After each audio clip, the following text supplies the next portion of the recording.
ചുങ്കത്തറയിലെ വീട്ടുമുറ്റത്ത് നിന്നും ആകാശത്തേക്ക് കൗതുകത്തോടുകൂടി നോക്കി നിന്ന ആ കൊച്ചു പെൺകുട്ടി ഇന്ന് ലോകത്തിന് കാട്ടിക്കൊടുക്കുന്നത് പ്രപഞ്ച സൃഷ്ടിയുടെ അത്ഭുത രഹസ്യങ്ങളാണ്.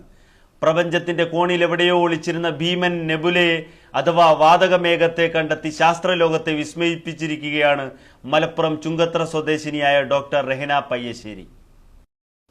സ്പെയിനിലെ CEFSCA ഇൻസ്റ്റിറ്റ്യൂട്ടിലെ ഈ മലയാളി പോസ്റ്റ് ഡോക്ടറൽ ഫെലോയുടെ നേതൃത്വത്തിലുള്ള സംഘം കണ്ടെത്തിയ നെബുലയ്ക്ക് രഹനയുടെ പേരിലെ രായും പഠനം നടത്തിയ ജവാലംബ്ര ഒബ്സർവേറ്ററിയുടെ ജായും ചേർത്താണ് രാജാവ് എന്ന് പേര് നൽകിയിരിക്കുന്നത്.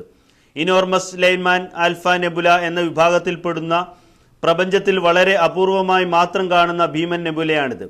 പ്രപഞ്ചത്തിന് ഇന്നുള്ളതിൻ്റെ 20% മാത്രം പ്രായമുണ്ടായിരുന്ന കാലത്തെ, അതായത് 1100 കോടി പ്രകാശവർഷം മുമ്പുള്ള കാഴ്ചയാണിത്.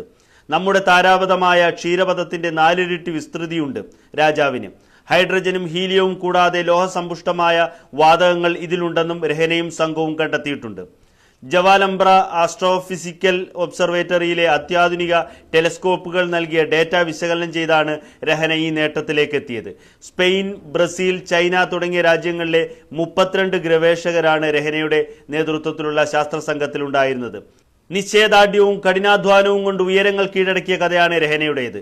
ചുങ്കത്തറ മാർത്തോമ കോളേജിലെ ബിരുദ പഠനത്തിന് ശേഷം കോട്ടയം MG സർവകലാശാലയിൽ നിന്ന് ബിരുദാനന്തര ബിരുദം നേടി. തുടർന്ന് ബാംഗ്ലൂരുവിലെ ഇന്ത്യൻ ഇൻസ്റ്റിറ്റ്യൂട്ട് ഓഫ് ആസ്ട്രോഫിസിക്കൽ നിന്ന് PhDയും കരസ്ഥമാക്കി. ചൈനയിലെ ഷാങ്ഹാ ആസ്ട്രോണമിക്കൽ ഒബ്സർവേറ്ററി ഗവേഷണം നടത്തിയ ശേഷമാണ് രഹന സ്പെയിനിലെത്തുന്നത്. ചുങ്കത്തറ തച്ചങ്കോട് പയ്യശ്ശേരി തണ്ടുപാക്കൽ ഉസ്മാന്റെയും റംലത്തിന്റെയും മകളാണ് ഈ യുവശാസ്ത്രജ്ഞ.